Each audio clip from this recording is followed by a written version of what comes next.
right, so lesson 7.3, adding linear expressions. Anybody remember this from last year? Okay. Okay. You'll know when we get there. So first thing I have to do is vocabulary word. I don't want you to write that. Okay, what I do want you to write is I want you to write things that are and are not linear expressions, because that will make more sense to you.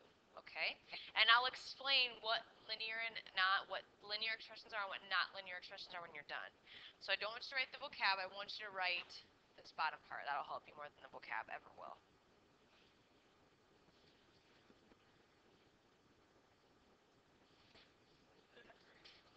Right.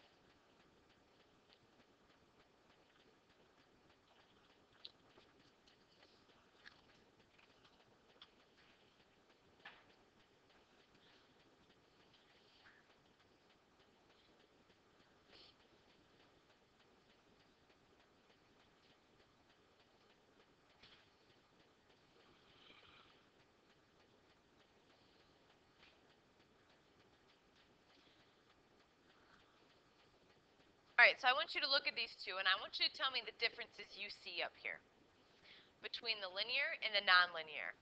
Dylan. Okay, so that one has an exponent in it. Okay, that's why that one's not considered a linear expression. Okay, if you have an exponent that's greater than 1, it's not a linear expression, right?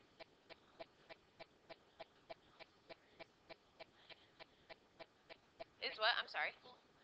Okay, so that top one I think you're probably talking about. Okay, see how I have 5mn, so I'm saying 5 times m times n. That's not a linear expression. Okay, because I have I'm doing two things of multiplication in there. Okay, what do you see about the linear expressions?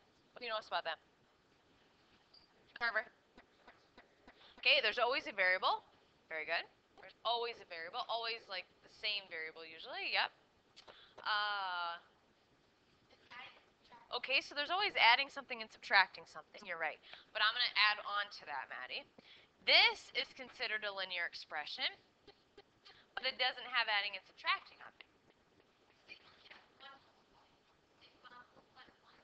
Okay. Okay, time out. Time out. What can I add to this so it doesn't change? No. Can I do this? Or minus 0? So that's why this would be considered a linear expression, because I can add that addition or subtraction sign to this, and it doesn't change anything. Okay? Well, because I'm multiplying 5 times n times n. So what happens is here, you guys, linear expressions, remember when we did t-charts that looked like this, and like we did 1, 2, 3, 4, and we say, okay, 1 goes into here, what's my answer going to be? Remember we did that? Do you remember that? And come on, remember? So like if I put 1 in for here, I get 3. If I put 2 in for here, I get 6. Remember?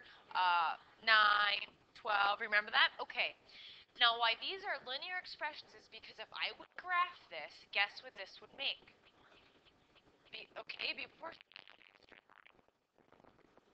straight line. That's why it's called a linear expression.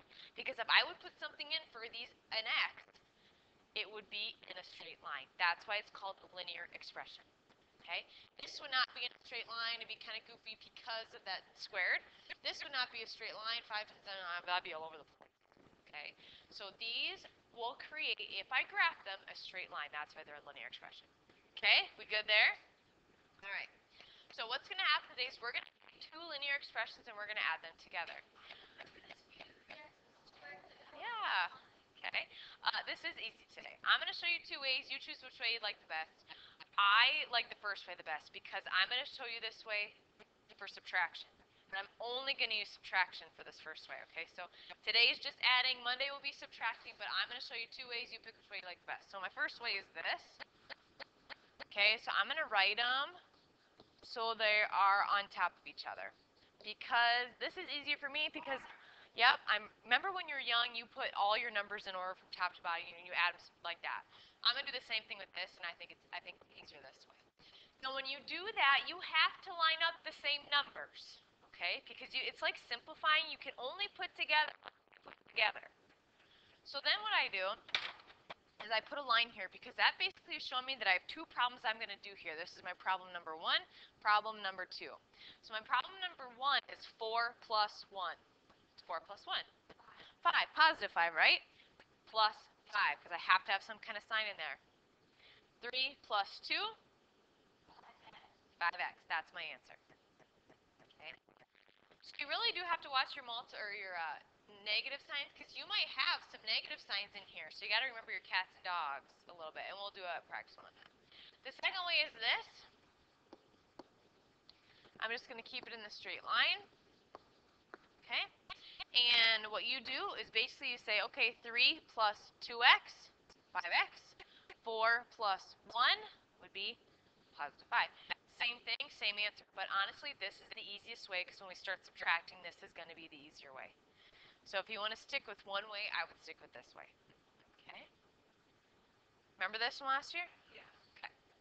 All right, let's try another one. Let's try this one. I don't care which way you do it, which way you set it up.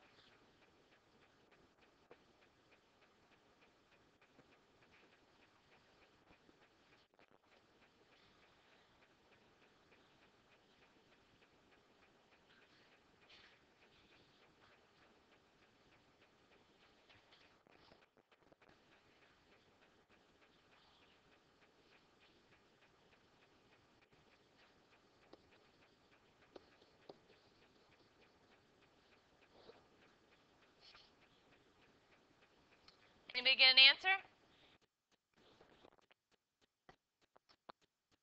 I'm going to switch this quick. I'm going to change this problem to look like this.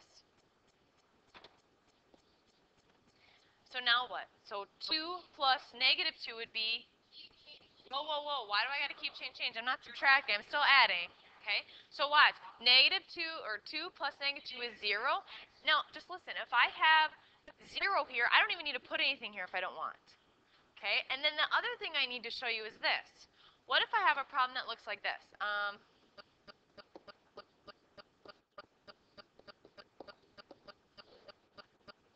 can add these together, right? Plus 11.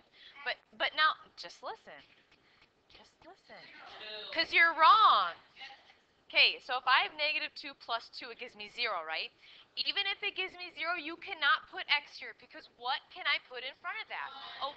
So either you have to have this, or you don't have anything, and that's your answer. Okay, so if you have 0 x's, you either put nothing, or you have to put a 0 in front. If you don't put anything in front, you can put a 1 in front, right? Because the only variables, you can put a 1. Try this one. Try this one. No, she's not. Please do.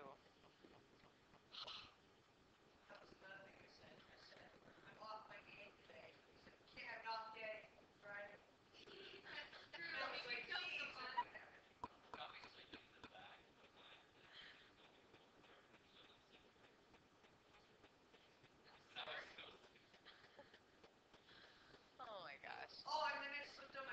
Then when I got out of the car to go to my first driving, I slid on the ice and fell on my face. It was so bad. Keep coming on. You're like, yeah.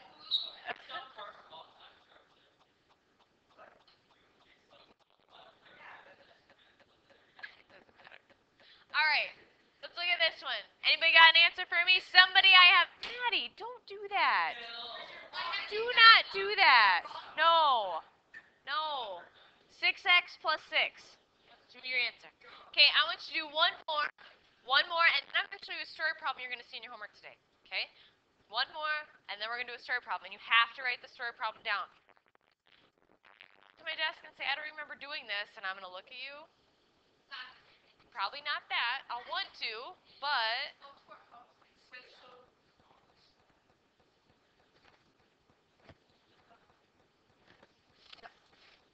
look at that. Please don't. No. No. You do? Well, congratulations. I'm not giving you mine.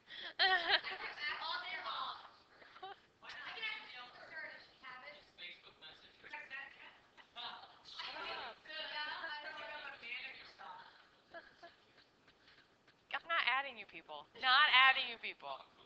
I don't care. Not. No. Yeah, we'll let you be Nora.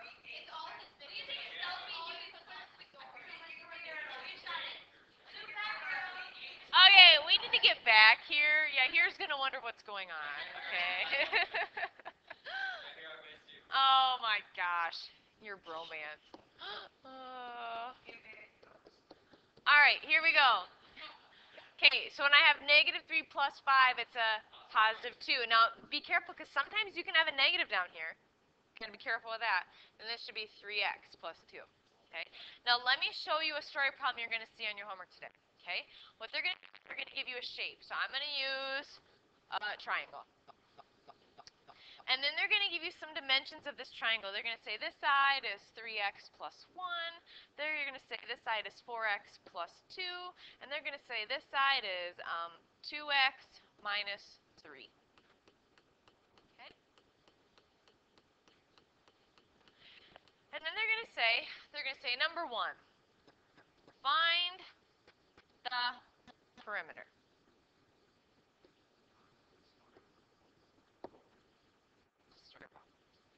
With a shape. What's perimeter again? Okay, so the first thing you're going to do is you're going to add all these sides together. So when I do that, I don't know how you want to do it. Maybe you do it this way.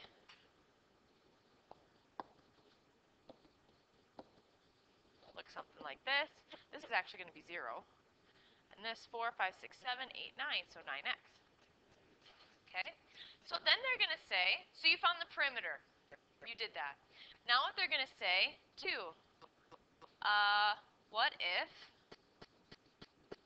x equals 4? What are you going to do next? Yep, you're going to take this, and you're going to put 4 in for x, and you're going to solve. Yep, so my answer will be, for this, 36. So they're going to do that too. They're going to do that 3 times in your homework today. So you have to be able to add them together and then put in whatever they want for x in for that. Here's the thing. You can do this another way too, if you wanted to. Instead of adding these all together first, you could take 4 and put 4 in for every single one of those and get an answer for every single side and then add your sides together, because guess what your sides would equal? 36. Okay? This way is easier. We add them all together first, and then, you know what? It's easier this way when you have a goofy number. Like if they have like 1.6, then it's easier just to do it one time in there. Yeah, Maddie? If it's like 9x plus 6, would you add the 6 and 4 together, right? No, so 9x. Oh, no, Plus, yeah, 9 times 4 and then plus 6. Yep. Okay, any questions on how this is going to work today? Okay, it shouldn't be hard. It's 13 problems. You guys have done this before. Please show me some work on your homework, though, because if you get something wrong, I want to go back to say, hey, this... No. No, good try. Yep. Yep.